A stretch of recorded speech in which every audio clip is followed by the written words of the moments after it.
See video on Leedu 3-3 korvpallist. Leedu 3-3 korvpall on samuti asi, millest me võiksime õppust võtta.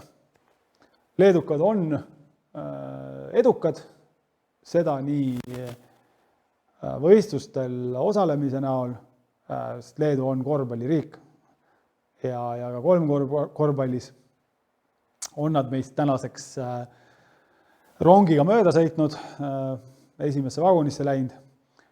Leedukatega meil on olnud väga pikaajaline koostöö. Esimest korda leedukad tulid Eesti 3-3 turniiridele siin meistrivõistluste ajal, siis oli see 2008. Tulid, nägid, võitsid.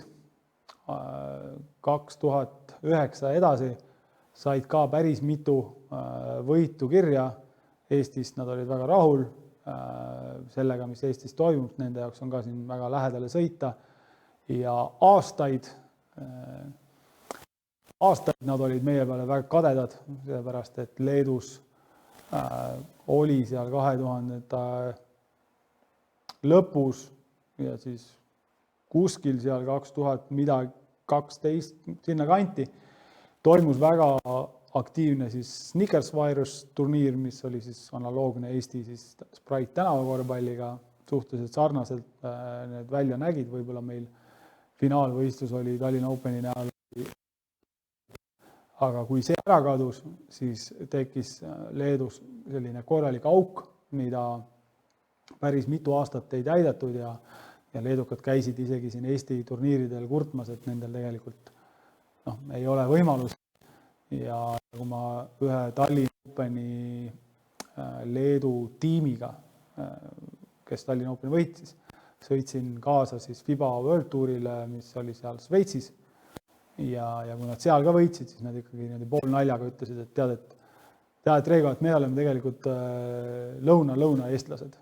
Et nad olid niivõrd pahased selle peale, et Leedus 3-3 korvpalli selline korralduslik pool jäi mõneks aastaks täitsa soiku. Siis aga, ja mäletan, see oli ka siuke aeg, kui seal 2017 aastal äkki, kui Eestis oli viimast korda Sprite 3 tänavakorvpall, siis Leedus oli viimast aastat 1-1 Sprite'i turniir. Ja enne seda, kui me olime käinud siis Euroopa meistrivõistluste finaalturniiri vaatamas,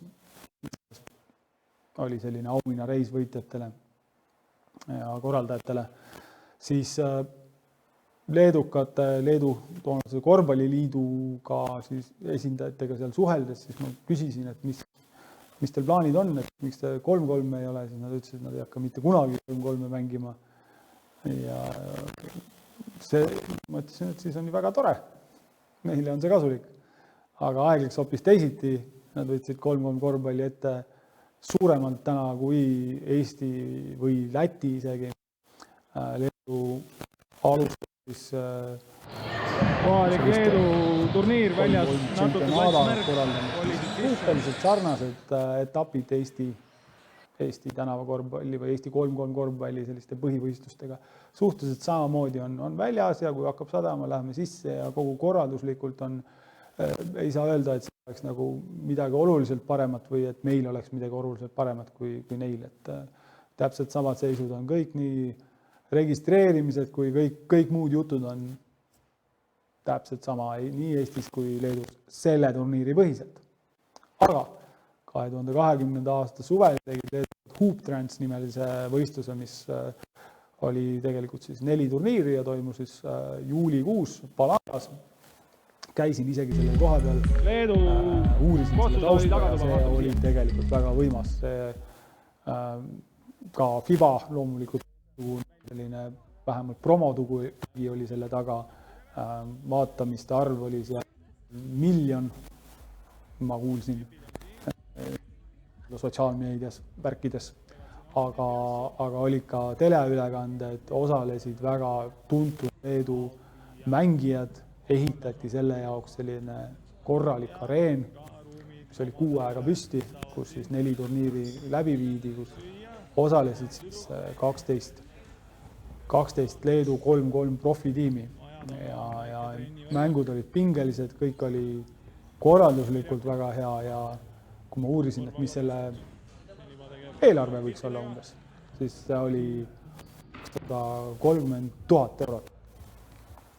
Et see on ikka päris julgelt Milline seis Leedus?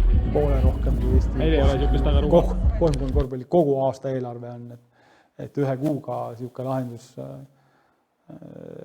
niisugusel lahendusel selline panus. Et see kogu see Hooptransi turniir on neil plaanis jällegi see aasta edasi teha. Neil on plaanis jätkata 3-3 profiliigaga, neil on.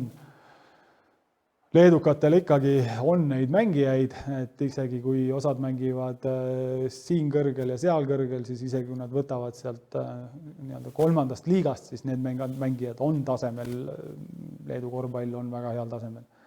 Nii et Leedu 3-3 korvpall kokkuvõttes oli selline, et nad on olnud edukad mängijatena, neil on olnud paus, kui korraldusega on seal asjad natukene nihu läinud ja üks korraldaja, siis nii-öelda promootorkorraldaja on ära lõpetanud ja keegi asemele ei ole tulnud.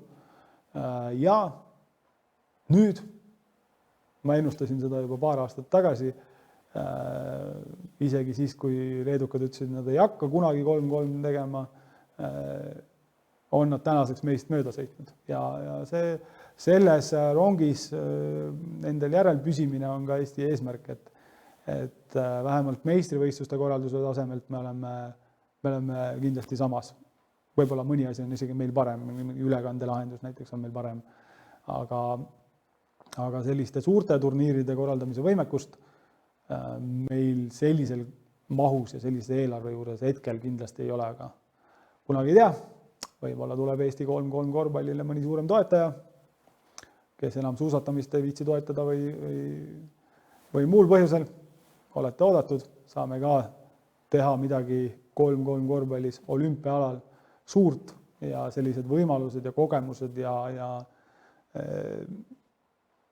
lahendused on Eestis ka olemas, et kui siis vaid ka mängijaid leiaks vähemalt sama palju kui Leedus. Aga 3-3 korvpallis võib kõike juhtuda ja võib ka juhtuda seda, et leedukad saavad nüüd meie käest punktiga pähe.